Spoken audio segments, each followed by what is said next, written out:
Olá, que a graça e a misericórdia do Senhor Jesus seja convosco.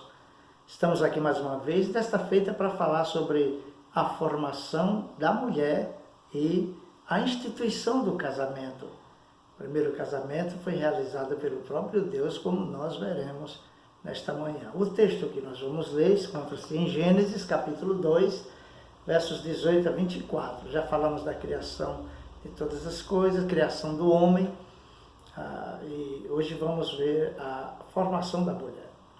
Disse mais o Senhor Deus: não é bom que o homem esteja só, far-lhe-ei uma auxiliadora que lhe seja idônea. Havendo, pois, o Senhor Deus formado da terra todos os animais do campo e todas as aves do céu, trouxe-os ao homem para ver como este lhe chamaria. E o nome que o homem desse a todos os seres viventes, esse seria o nome deles. Deu nome o homem a todos os animais domésticos, às aves dos céus e a todos os animais selváticos. Para o homem, todavia, não se achava uma auxiliadora que lhe fosse idônea.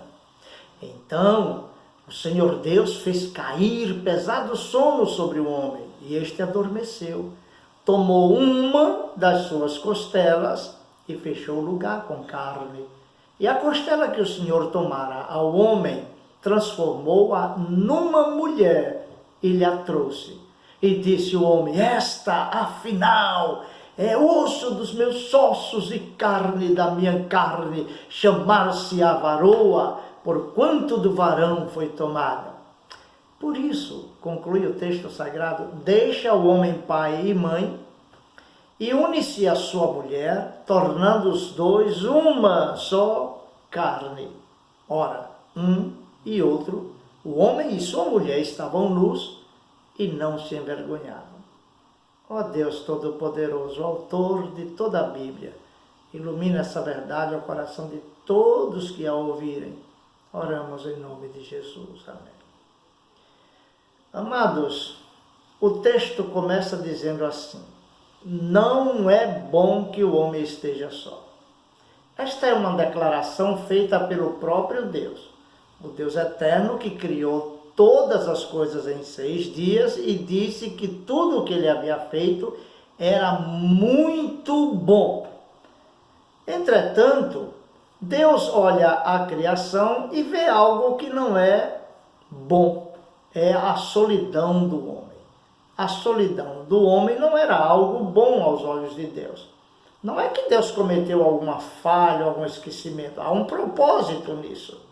Deus não criou o homem para viver isolado como ilha, mas para ter comunhão, primeiro com Deus e com o próximo.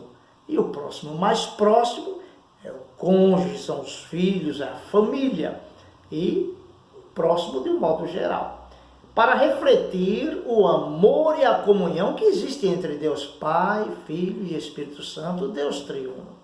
Então Deus disse: far-lhe-ei uma auxiliadora que lhe seja idônea. Auxiliadora é aquela que auxilia. Adão precisava de Eva, da mulher, da companheira, para ajudá-lo a cumprir a ordem dada à humanidade. Crescer e multiplicar. E idônea, aquela que completasse Adão. E Eva, de fato, supriu, e supriria como supriu o que faltava em Adão.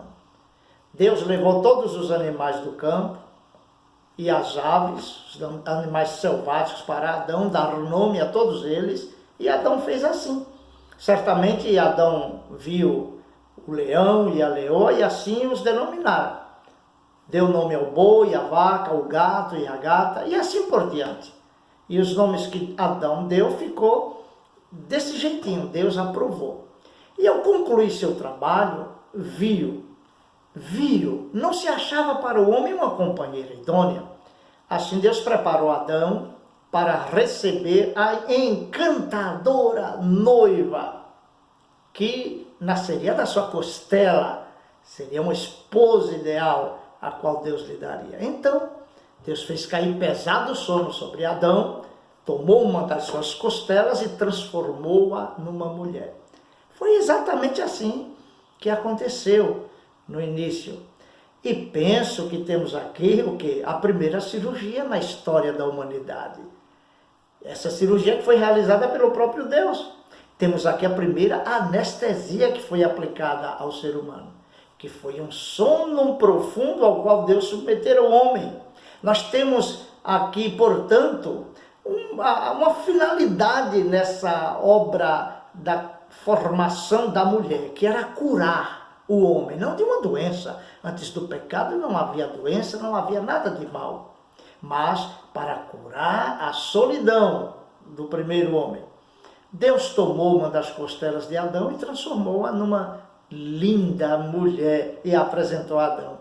Adão se revelou, e se revela aqui nesse texto, o primeiro poeta na história humana quando exclama: esta afinal é osso dos meus ossos e carne da minha carne, chamar-se-á varoa, porquanto do varão foi tomado. Que lindo, não? O comentário bíblico Brodmann sobre este poema argumenta que Adão está dizendo o seguinte: esta mulher, em primeiro lugar e em último e sempre, ele estava plenamente satisfeito com aquela criação divina. Não há dúvida quanto ao júbilo e alegria de Adão.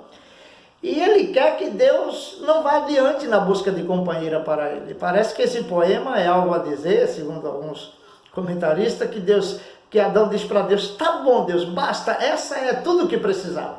Adão se sente completa com o osso dos seus ossos, com a carne de sua carne. Adão chamou a mulher de varoa. Dar nome implica em autoridade. É o que diz a nota de rodapé da Bíblia comentada, a Bíblia de Genebra. Portanto, no ensino bíblico, o homem é o cabeça do lar. E a Bíblia de Genebra diz que o nome de Eva implica em igualdade de essência, osso dos meus ossos. E a reação de Adão tem um paralelo do relacionamento da igreja com Cristo, pois o casamento, de fato, é uma figura da relação de Cristo com a igreja. E Paulo diz isso lá na carta aos Efésios, capítulo 5, versos 25 ao 33, onde fala para o homem amar a esposa como Cristo amou a igreja, e a mulher ser submissa ao seu marido, honrando, respeitando, como a igreja é submissa e obediente ao Senhor Jesus. Há um velho ditado que diz assim: Deus não tirou um osso da cabeça de Adão para que ela, a mulher, não dominasse sobre ele, nem de seu pé para que ele não dominasse sobre ela, mas de debaixo do seu braço para que ela a protegesse de perto, para que ele a protegesse de perto do seu coração, para que ele a amasse. Bem, queridos, isso aqui é uma figura de Cristo e da igreja de fato. Cristo, para que a igreja existisse, foi ferido na cruz, como Adão foi ferido ali, retirando a costela dele. Cristo doou sua vida, o seu sangue, para que a igreja existisse. E o homem só encontrará a plenitude da comunhão com Deus na pessoa de Cristo.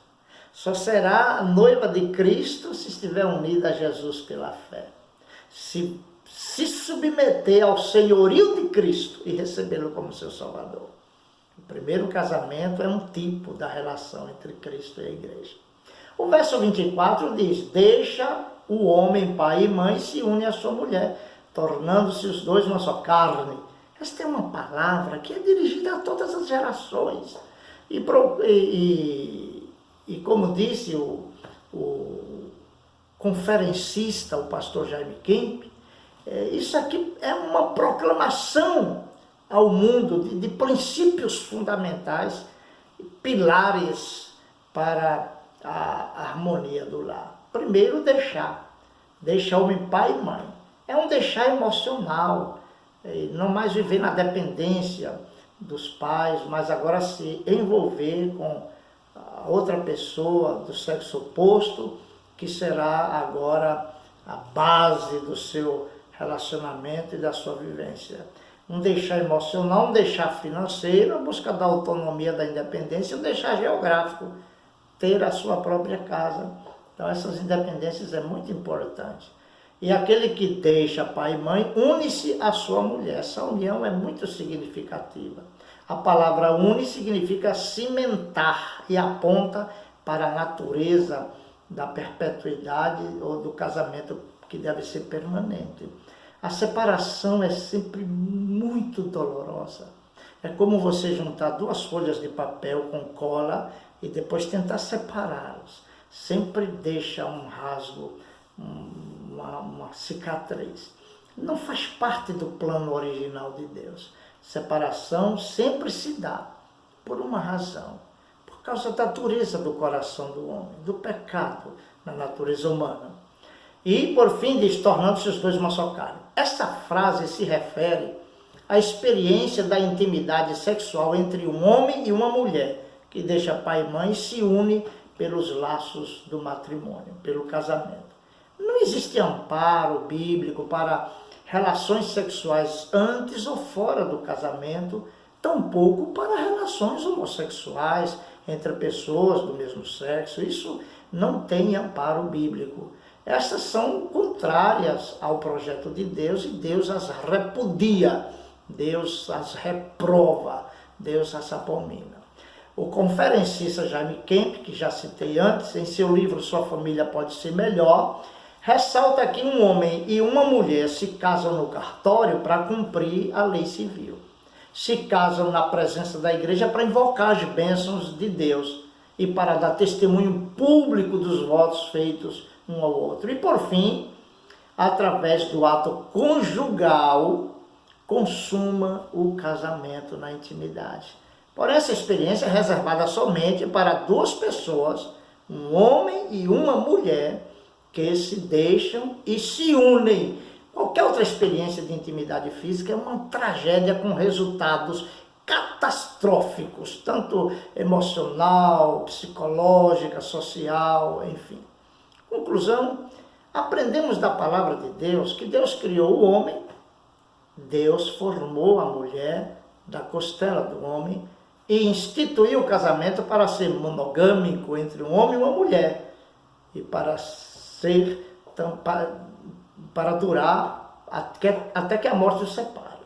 O plano de Deus é que o casamento, a família, seja um lugar de doce comunhão, amor, respeito, solidariedade, cumplicidade e que, acima de tudo, reflita o maravilhoso amor de Jesus por sua igreja e o amor entre as pessoas da Santíssima Trindade, Pai, Filho e Espírito Santo.